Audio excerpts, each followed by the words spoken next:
우리 옆 사람과 이렇게 인사하십시다. 메리 크리스마스. 메리 크리스마스. 네. 어, 성탄절은 특별히 우리에게 기다림이지만 25일이 꼭 성탄절이라는 개념이 아니라 이 대림절 기간 동안에 예수님을 기다리고 그 예수님의 오심과 다시 오심을 계속적으로 우리가 상고하는 것입니다. 그래서 매일이 메리 크리스마스입니다. 그죠? 매일이 즐거운 행복한 날이 되어야죠. 그 안에는 큰 하나의 테마, 큰 뜻이 하나 있거든요. 남아공 넬슨 만델라 전 대통령이 계속 감옥을 왔다 갔다 하다가 마지막 27년 동안 감옥에 갇히거든요. 이 만델라 대통령이 감옥에 있을 때 딸이 찾아와요. 아이를 낳고 그 아이를 아버지가 이름을 지어주기를 원하는 마음으로 왔어요. 그래서 아버지, 이 아이의 이름을 좀 지어주세요. 이렇게 딸이 요청하니까 이 만델라가 아이의 이름을 호프, 희망이라고 짓거든요. 그러면서 그 이유를 이렇게 설명했습니다. 내가 감옥에 있는 동안 희망이 나를 떠난 적이 없었다. 그리고 앞으로도 희망은 나를 떠나지 않을 거야. 그러므로 이 아이에게도 그 희망이 계속 있을 거야라는 거예요. 만델라는 1920년 2월에 석방되고 난 후에 TV에 이렇게 얼굴을 비췄던 그 기억이 아직도 저는 있어요. 27년 동안 감옥에 있었던 사람 같지가 않았거든요. 그에 인하는 평안하고 기쁨과 확신이 찬 그런 모습이었어요. 감옥을 출소한 후에 4년 뒤에 그가 대통령이 되거든요. 그런데 출소하고 3년, 1년 전에 그가 노벨 평화상을 수상하게 됩니다. 그의 안에는 그 안에 내면에 희망이라는 것이 싹 들어왔죠. 여러분, 기다리면 진정한 자유와 소망을 가지게 됩니다. 그리고 그게 사랑이 무엇인지를 깨우쳐 주기도 합니다. 이 만델라 대통령이 이야기했던 이야기입니다. 봄이 되면 우리가 겨울에 얼어붙은 땅을 뚫고 새싹이 올라오잖아요. 그것을 보면서 우리는 경이로움을 갖잖아요. 기다림이라는 것이 그런 것 같아요. 절망을 뚫고 새로운 소망으로 나아가는 것, 그것이 바로 힘이에요. 기다림의 힘. 그러기에 기다림은 내일의 희망이고 꿈이에요. 기다림은 내 인생을 성숙시키고 풍요롭게 해줘요. 기다림은 오늘의 현실을 넘어 내일로 나가게 하는 힘이 그 안에 꿈틀거리고 있다는 거예요. 그 기다림을 우리가 지금 지나가고 있죠. 바로 대림절 세 번째 주일을 맞이하면서 과연 주님이 다시 오심에 대한 기다림의 태도가 우리가 어떠해야 할까? 이 부분을 좀 우리가 함께 나누고 싶습니다. 오늘 본문이 그 이야기를 해주거든요. 주님을 맞이하기 위해 첫 번째 우리에게 기다림의 자세는 무엇이냐라고 했을 때 바울은 이렇게 해요. 하나님의 은혜를 기억하는 것이라고요. 고린도 교회에 편지를 쓰면서 그가 그들을 향하여서 내가 감사한다라고 표현하는데 그 표현이 4절이거든요. 그리스도 예수 안에서 너희에게 주신 하나님의 은혜로 말미암아 내가 너희를 위하여 항상 하나님께 감사하노라. 이 은혜라는 단어, 이 카리스라는 단어가 그리스도 안에서 값없이 주신 하나님의 선물이라는 거죠. 여러분 어떻습니까? 우리가 여러분이 번성교회를 생각을 하고 또 제가 묵묵히 여러분들을 생각할 때 올 한 해 어떤 마음이 드시나요?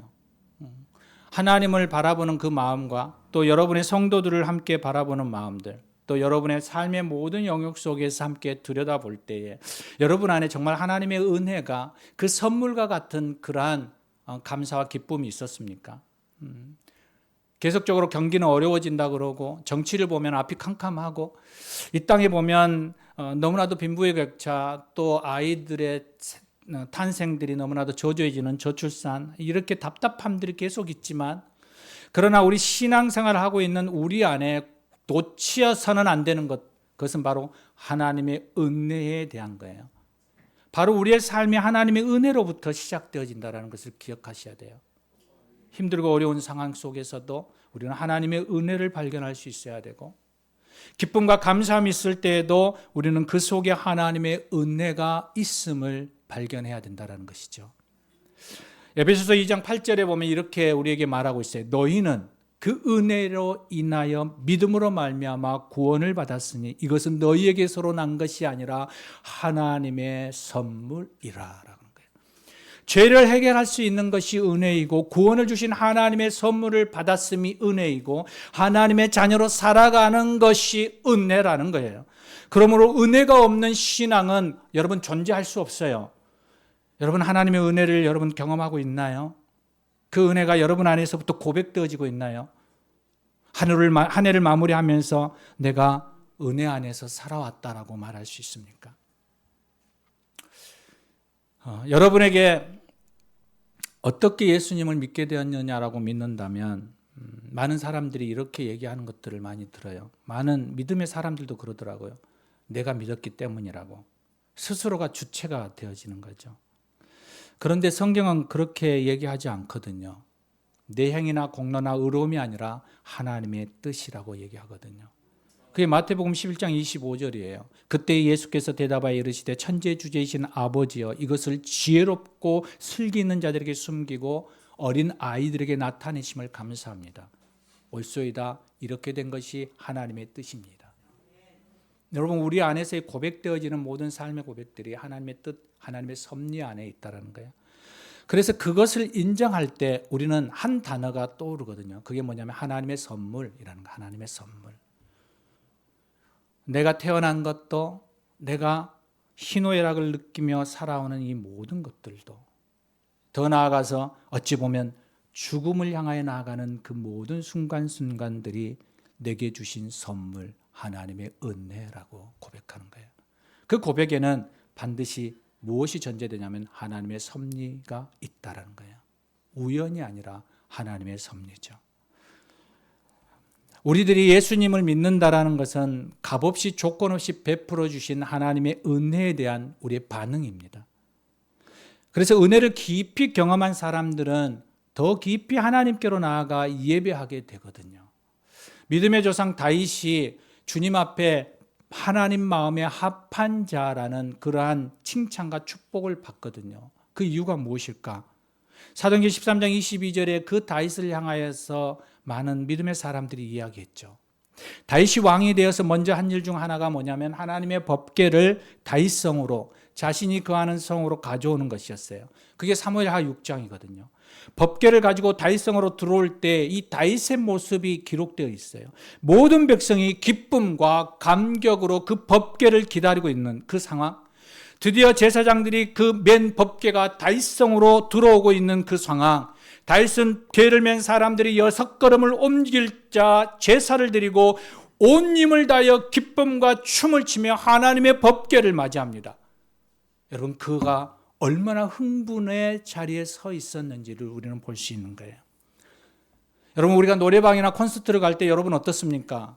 옛날에 제가 얘기했죠. 물쇼 얘기할 때 막 물을 맞으면서 흥분의 동아지들을 볼 때 여러분 그것이 콘서트를 가야만 여러분 노래방을 가야만 이루어지는 게 아니라 지금 이 교회 안에서도 이 예배당 안에서 하나님을 예배할 때도 그런 모습들이 드러나야 되는 거예요. 그냥 조용하게 점잖하게 있는 것 이것이 우리 안에서부터 마치 경건인 것처럼 생각하면서 그렇게 나아가는데 여러분 예배는 조용하고 잠잠하게 드려질 수 있는 게 아니에요. 그렇다면 여러분 지금 예배 드릴 때 여러분 그렇게 지금 자세하고 있는 것이 여러분 안에서는 경건이라고 생각할 수 있지만 하나님이 물론 여러분의 그 모습도 경건이지만 여러분 춤추고 뛰고 기뻐하고 소리 지르고 이것도 하나님이 보실 때 기쁨의 경배의 경외의 자리예요. 그래서 아이들이 이곳에 뛰어다니며 막 소리 지르는 것 여러분 인상 쓸 필요 없다라는 거예요. 수없이 말씀드리지만 그 아이들은 그 속에서 하나님을 예배하고 그 하나님의 기쁨과 즐거움 안에서 뛰어노는 것이죠. 여러분 아이들이 긴장하고 아이들이 그 안에서 무서워하고 두려워하고 뭔가에 대하여서 쫓긴다면 어떻게 그런 표현이 나오겠어요? 어린아이와 같은 모습이. 지금 다윗이 어떤 모습이에요? 어린아이와 같은 모습이라는 거예요. 기뻐 뛰며 하나님 앞에 나아갈 때 그 하나님이 그 모습을 보면서 기뻐하셨다라는 거예요. 그런데 그의 아내 미갈이 이렇게 표현하거든요. 왕이 체면도 없이 그게 무슨 일이냐. 천박하고 경박하다.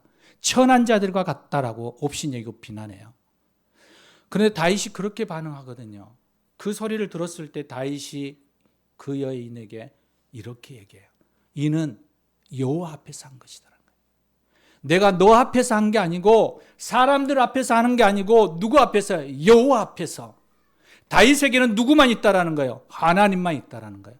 여러분, 제가 수없이 여러분에게 이야기하지만 제가 예배를 드리고 예배를 인도하고 예배로 나아갈 때 여러분, 저는 누구를 바라본다는 거예요? 하나님만 바라보는 거예요. 그래서 저는 이곳에서 예배할 수 있는 거고 찬양할 수 있는 거고 소리 지를 수 있는 거예요. 여러분, 우리가 사람을 보면 어떻게 춤을 뛸 수 있고 어떻게 춤을 출 수가 있겠습니까? 그럼에도 우리가 하나님 앞에 있기 때문에, 그 하나님을 경배하기 때문에 내가 더 천해지고 낮아진다 할지라도 여호와 앞에서 뛰놀리라. 이 다윗의 고백이 바로 우리의 고백이 되어야 한다는 거예요. 그럴 때 하나님께서 그것을 기뻐하셨다라는 거예요. 왕의 체면을 다 내려놓고 내가 오직 나만을 위해 기뻐하는구나. 오직 나만을 위해 예배하는구나. 여러분, 하나님의 기쁨이 되어지기를 원하신다면 하나님만을 바라보십시오. 이곳에서도 여러분의 삶의 자리 안에서도 하나님만을 향하여서 바라보고 그 하나님 앞에서 기뻐 뛰며 예배자로 나아가기를 소망합니다. 다윗이 시편 116편에 이렇게 얘기합니다. 여호와께서 내게 주신 모든 은혜를 무엇으로 보답할꼬? 그러면서 그가 감사함으로 하나님 앞에 나아가거든요. 기뻐 뛰며 나아가거든요. 바울도 고린도전서 15장 10절에 여전히 이렇게 이야기합니다. 나의 나된 것은 하나님의 은혜라. 감사와 찬송으로 하나님 앞에 서 있다라는 거예요. 그래서 그가 감옥에 갇힐 때에도 하나님을 찬양할 수 있었던 거죠.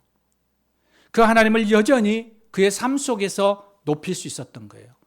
그것은 무슨 말이에요? 나의 상황과 환경이 하나님을 바라보는데 전혀 해가 영향을 끼치지 않는다라는 거예요. 여러분은 어떻습니까? 여러분의 삶에 있어서 여러분이 만나는 모든 환경들과 모든 상황들이 하나님 앞에 나아가는데 어떻게 영향을 받으시나요? 내가 기쁠 때, 내가 부유해지고 내가 일이 잘 풀릴 때는 하나님이 마냥 기쁘고 하나님이 감사하는데, 내가 어려움이 당하고 몸이 아프고 질병 가운데 있고 아픔 가운데 있고 비난 가운데 있고 무엇인가로부터 따돌림 받아지는 그러한 환경 가운데 있을 때, 그때도 여전히 하나님을 바라보며 감사하고 기뻐하시나요? 하나님은 여전히 하나님만을 바라보며 그 은혜를 세는 그들을 향하여서 하나님은 기뻐하신다라고 얘기합니다. 사랑하는 여러분, 그리스도인은 내 힘으로 내 능력으로 살아가는 존재가 아닙니다. 신앙생활에서 내가 가장 조심해야 할 것은 내가 했다라고 힘주는 그러한 삶의 고백입니다. 우리의 입술은 항상 내가 아니라 주님을 향하여 된 거예요. 주님이 주어인 거예요. 주님이 주권자인 거예요. 그래서 주님의 은혜를 고백하는 신앙이 있기를 소망합니다. 그러기 위해서 우리는 나를 부인하고 오직 하나님의 은혜만을 고백하면서 나아가는 삶이 있어야 되겠죠. 저와 여러분이 모든 것이 하나님의 은혜임을 고백하며 주님 오시는 그날까지 영원토록 인도해 주시는 그 에베네셀 하나님, 그 하나님을 바라보면서 영광을 돌리는 삶이 되기를 축원합니다. 우리가 대림절을 보면서 두 번째 태도가 있는데 그게 오늘 7절 말씀입니다. 재림의 소망을 가지고 오늘을 준비하라는 것이죠. 우리가 하나님의 은혜만을 생각하는 것에서 멈추는 게 아니라 한 걸음 더 나아가는 거예요. 무엇을 향하여서? 예수님의 다시 오심에 대한 소망 가운데 준비하는 거예요. 준비하는 거. 그리스도인은 이미 하나님의 자녀가 되었습니다. 그래서 여러분 어떤가요? 하나님의 자녀이시죠? 예수를 믿음으로 인해서 우리가 하나님의 자녀예요. 그런데 여러분 구원이 완성되었나요? 지금 여러분이 하나님의 자녀로서의 삶으로 하나님의 나라, 하나님의 영광 가운데 지금 들어가 있나요? 구원의 완성은 아직 우리 안에 이루어지지 않는 거죠. 그래서 우리는 이 땅에서 어떤 삶을 살아가는 거예요? 성화의 삶을 살아가는 거예요. 계속적으로 우리를 돌아보며 우리를 다시금 주님의 기쁨이 되어지는 삶으로 나아가는 거죠. 그래서 먼 훗날 하나님의 나라에서 영화의 삶을 살 때 우리는 바로 그것이 복된 인생이라고 기억되지는 거죠. 교회도 마찬가지예요. 교회도 아직 성화의 과정을 가야 하는 미완성의 성도들이 모여있기에 교회도 여전히 좌충우돌하면서 우리는 교회 옆에 공사 중이라고 써 있는 거예요. 항상 공사하는 거죠. 지구상의 보편적인 교회 가운데 완성된 교회는 하나도 없어요. 하나님이 기뻐하시는 교회를 만들기 위해서 부단히 우리는 노력하며 가는 것이죠. 그래서 현실에 안주하지 않고 우리는 계속적으로 다름질하면서 가는 것입니다. 참된 신앙은 기억하시기를 원합니다. 어제의 은혜를 기억하는 거예요. 또한 내일의 소망을 우리 안에 가지는 거예요. 그리고 오늘을 준비하는 거죠. 우리는 오늘을 살아가는 사람들이기 때문에 그렇습니다. 우리 안에 기다림에 있어서 가장 위험 신호를 주는 게 뭐냐면 조급함이잖아요. 조급함. 서두르다 보면 우리는 놓치고 그르칠 때가 많이 있습니다. 아브라함도 하나님의 언약을 기다리지 못해서 그는 인간적인 방법으로 이스마엘을 낳게 되잖아요. 그런데 하나님 뭐라고 얘기하나요? 그것은 약속의 씨가 아니야 라고 얘기하죠. 그로 인하여서 이스마엘과 이삭의 자손이 끊임없이 싸우게 되는 불행의 씨앗이 되기도 해요. 사울왕도 마찬가지죠. 그가 위기에 처했을 때 사무엘 선지자를 기다리지 않고 자신이 제단에 분향을 붙임으로 인하여서 그는 하나님께로부터 버림받게 되어지는 그러한 조급함과 서두름을 통하여서 갖게 되는 거예요. 그래서 기다림에는 항상 인내가 필요해요. 하나님의 때를 기다리고 분별할 수 있는 지혜, 그 능력이 우리 안에 있어야 하는 것이죠. 그렇다면 이 기다림의 속에서 우리가 무엇을 도대체 기다려야 할 것인가? 그 내용이 무엇인가라고 했을 때 궁극적인 그 내용이 하나님의 나라예요. 하나님의 나라. 유명한 성경 주석학자인 윌리엄 버클레이가 하나님의 나라에 대해서 4가지의 이렇게 정의를 내립니다. 그 첫째가 뭐냐면 하나님의 나라는 풍요의 나라예요. 풍요의 나라. 여러분, 하나님의 나라는 결핍이나 부족함이 없는 풍요의 나라예요. 여러분, 좋지 않습니까? 특히 지금같이 힘들고 어려울 때 우리는 그 나라를 꿈꾸게 되죠. 아모스 9장 13절 14절에 이야기하잖아요. 파종하는 자가 자기 곡식을 추수하는 자의 뒤를 이어서 포도를 밟는 거예요. 그러니까 파종을 했는데 그 뒤에 다시 씨를 뿌리고 있는 거예요. 여러분께 2모작, 3모작, 4모작을 가고 있는 거예요. 얼마나 하나님이 기뻐하는 그러한 풍요가 있는 거예요. 산들은 단 포도주를 계속 흘려내는 거예요. 포도주를 마시며 과은을 만들고 열매를 먹는 그러한 풍요로움이 있는 거예요. 그래서 하나님의 나라는 아무도 줄이지 않고 아무도 목마르지 않고 아무도 가난하지 않는 그러한 나라라고 얘기해요. 여러분, 그 나라를 우리는 꿈꾸고 살아가는 거예요. 이 땅에서는 전혀 맛볼 수 없는, 경험할 수 없는 그 나라. 그래서 우리는 소망하는 거죠. 두 번째로 하나님의 나라를 이 버클레이는 이렇게 얘기해요. 화평과 조화의 나라라는 거예요. 여러분, 그 나라에서는 갈등과 긴장이 없어요. 폭력과 전쟁도 없어요. 그 나라는 화해와 조화만 있다는 거예요. 여러분, 지금의 시대 속에서 너무나도 이러한 나라가 꿈꿔지지 않나요? 이러한 나라가 소망되어지지 않나요? 이 지구촌 안에는 수없이 많은 전쟁과 기근과 난민으로 인한 아픔들이 살아 있는 거잖아요. 그곳에 하나님이 말씀하시는 거예요. 이 하나님의 나라는 이 땅의 나라가 아닌 화해와 조화가 있는 나라예요. 무엇보다도 여러분, 인간 피조물 가운데서 인간과 짐승 사이에서도 적대관계가 없다라는 거예요. 너무나도 평화를 누리는 나라예요. 하나님의 모든 피조물들이 하나님의 영광 가운데서 평화롭게 살아가는 거죠. 그래서 이사야 11장 6절에 이사야를 통하여서 하나님의 나라를 보여주는데 이리가 어린 양과 표범이 어린 염소와 어린 사자가 살찐 짐승과 송아지와 어린아이가 염소와 독사의 굴과 뱀과 같이 뛰놀며 어울리며 뒹굴며 놀아가는 거예요. 여러분, 이것이 하나님의 나라라고 얘기하고 있는 거예요. 여러분, 그 하나님의 나라가 우리 안에 너무나도 흥분되어지지 않습니까? 이 시대 속에 살아가고 있는 이 아픔 속에서 그 하나님의 나라가 여러분 빨리 우리 안에 경험되어지고 싶은 그러한 소망들이 생기지 않습니까? 세 번째, 버클레이는 하나님의 나라를 고통이 없는 나라라고 이야기해요. 육신의 모든 고통이 사라지는 나라, 더 이상 눈에 눈물이 없는 그 나라, 그 나라가 하나님의 나라라고 얘기해요. 그래서 이사야 25장 8절에 사망을 영원히 멸하시는 것, 주 여호와가 모든 얼굴에서 그 눈물을 씻기시는 그곳이 하나님의 나라라고 얘기해요. 그래서 많은 사람들이, 환자들이, 또 장애가 있는 사람들이 하나님의 나라를 꿈꾸는 것을 볼 때 그들 안에 얼굴이 환히 피는 것을 볼 수 있어요.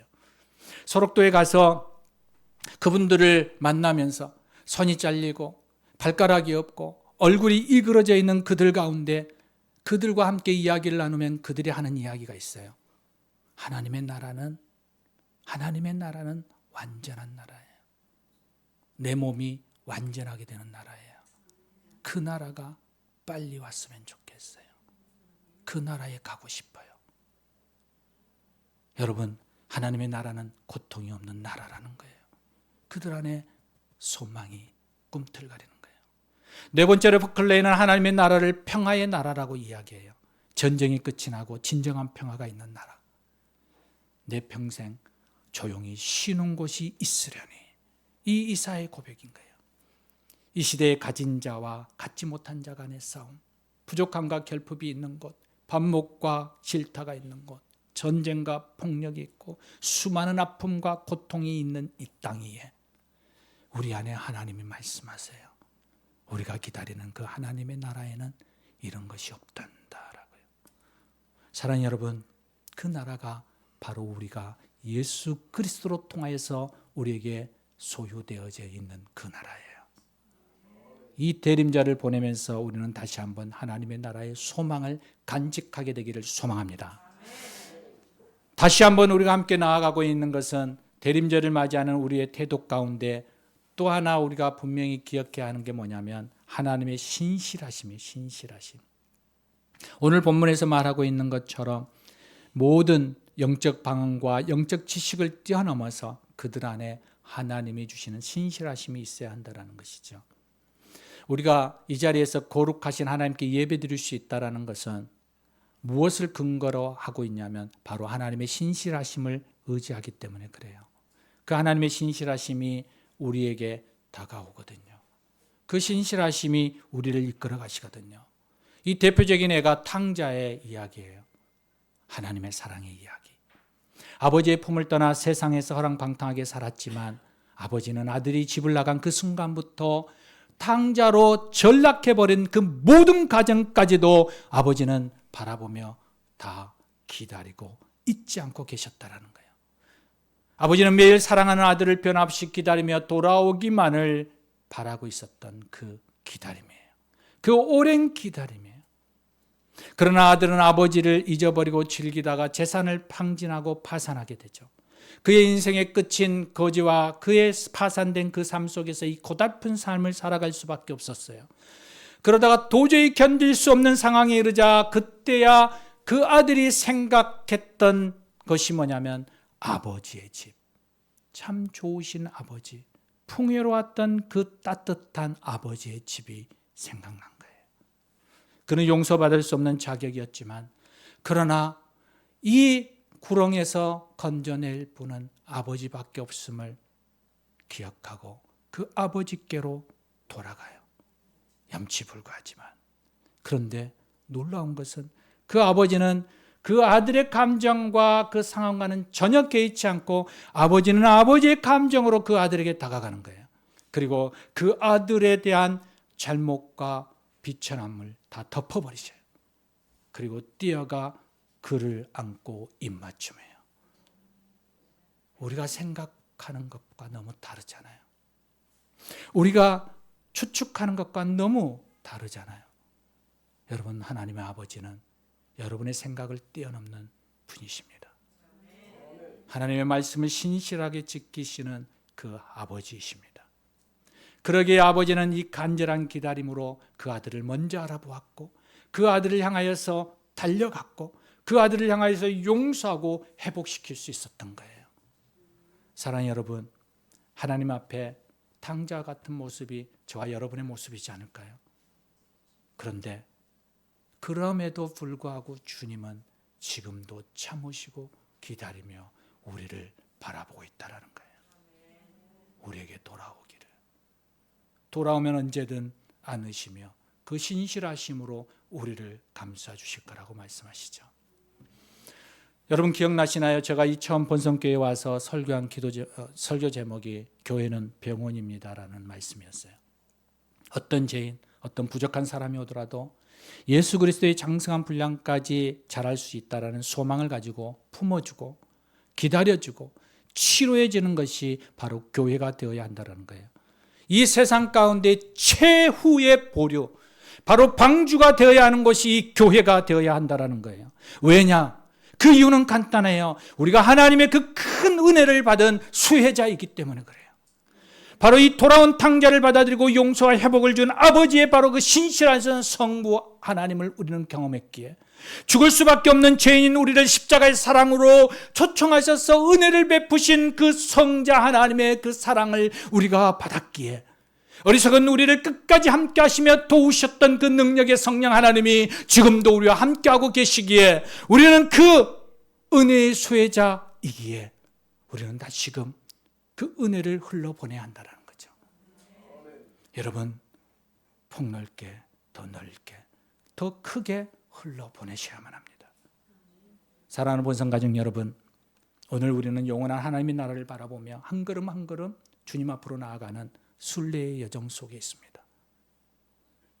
때로는 어려운 가시밭길을 걸어갈 때도 있습니다. 감당하기 힘든 아픔과 고통의 시간들도 우리 안에 있을 것입니다. 그러나 여러분, 오늘 말씀처럼 희망을 품고 기다리십시오. 우리의 작은 신임에도 신실하게 응답하신 그 주님을 기대하며 기다리십시오. 바로 우리 곁에서 약한 손을 붙잡아주고 위로해 주시며 일으켜 주시는 그 하나님, 그 전능자 하나님을 기대하며 기다리십시오. 그러면 그 기다림 끝에 하나님이 주시는 참된 회복과 희망의 노래와 그리고 감사의 찬송이 흘러가는 저와 여러분 되실 것을 믿음으로 고백하고 축원합니다. 함께 기도하시겠습니다. 오늘 이 시간 우리가 하나님 앞에 좀 기도하며 나아가고 싶습니다. 하나님, 때때로 우리는 이 기다림을 경험하지 못할 때가 너무 많이 있습니다. 우리가 하나님의 은혜의 통로가 되어야 하는데 그 통로가 되지 못할 때가 너무 많이 있습니다. 나의 상함이, 나의 상처가, 나의 어리석음들이 그 은혜를 막아버리고 그 은혜를 희석시키고 그 은혜를 변질시켜서 잘못된 그러한 모습으로 나갈 때가 너무 많이 있습니다. 주님, 다시금 그 은혜와 소망과 신실하심 앞에 내가 나아갑니다. 주님, 내가 온전히 하나님의 은혜의 통로가 되게 주시옵소서. 오늘 말씀을 생각하시면서 우리 함께 기도하며 나아가겠습니다. 함께 기도하십니다. 오 주님, 그렇습니다. 하나님, 은혜의 통로가 되기를 원합니다. 하나님, 치료의 통로가 되기를 원합니다. 하나님, 당신의 마음을 흘러보낼 수 있는 통로가 되기를 원합니다. 하나님이 내린 저를 통하여서 이 기다림이 진정한 하나님을 향한 아름다움이 되게 하시고 회복이 되게 하시고 참된 평화가 있게 하시며 아버지 하나님의 고통과 아버지 하나님의 아픔과 아버지 하나님의 소망 가운데 죽어가는 모든 영혼들에게 하나님이 줄 수 있는 아버지 하나님의 소망이 되게 하여 주시옵소서. 하나님이 오늘 이 시간에도 하나님 당신 앞에 간절히 기도하며 나아가는 것은 아버지 하나님의 주님의 나라가 이 땅 위에 우리 안에 임하게 하여 주시고 우리를 통하여서 그 하나님의 나라를 소망하며 이 땅에 그것을 이루며 나아갈 수 있도록 도와주시옵소서. 오 주님, 나를 사용하여 주시옵소서. 주님이 이 교회를 사용하여 주시옵소서. 주님이 이 땅을 사용하여 주시옵소서. 아버지, 당신 앞에 머무는 귀한 은혜를 다하여 주시옵소서. 오 주님, 감사합니다. 하나님,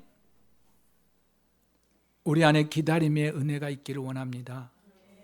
그 하나님의 은혜가, 그 하나님의 나라의 소망이, 그리고 그 신실하심 앞에 하나님이 서서 하나님의 그 크고 위대하고 아름다우시며 그 하나님의 놀라우신 은혜를 흘러보내는 통로가 되게 하여 주시옵소서. 우리 주 예수 그리스도 이름으로 기도드리옵나이다. 아멘.